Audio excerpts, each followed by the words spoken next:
Got one. Better one.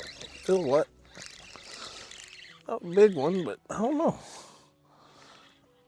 That might be a good one. Yeah, it's good. Good old football spot.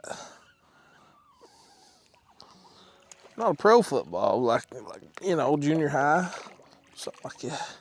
There we go. Pretty thing. Boy, she's healthy, ain't she? Get that out right in the roof of the mouth. This thing about these spotted bass, she's healthy. Pretty fish. So talking about the knowledge, there's a few things you need to understand when it comes to wintertime fishing. Metabolisms will slow down.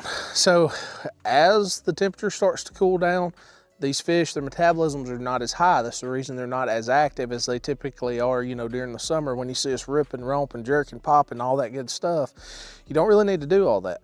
There's a couple different baits that I like to use, and I talked about it in my January baits video. I also talked about it in the last video, especially what I'm using today, the Ned rig, which just seems to always get a ton of bites if you want to just catch a ton of fish. Doesn't mean you don't need to be patient. So this is where kind of the confidence part comes in. You don't need to necessarily throw this bait just a couple times and hope for the best. If it don't work out, you're running, ripping, and romping everywhere.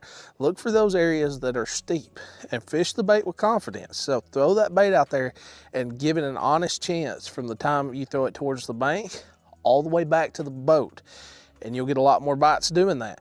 Now, with metabolisms being lower, we want stuff that's more subtle. When it comes to our soft plastic straight tail baits, when it comes to our hard baits, we want something lazy. It's got a lazy action to it. There's a few exceptions, like with the wiggle wart and things like that, but 99% of the time, we want something more subtle.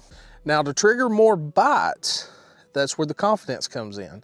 Because if you're fishing that bait thoroughly from the bank to the boat, you're naturally gonna get more bites because you're staying in that strike zone longer. So any bait that you're using, if I'm throwing a crankbait, let's say I was throwing a crankbait down this wall, what I would do is line the front of my boat up with that drop off, and then I would bring that crankbait down that drop off the entire time. What that's going to do is increase my odds of getting a bite. Just because there's fish on the wall does not always mean that they're going to bite. So having that confidence to stay in the strike zone longer, you're typically going to get bit more.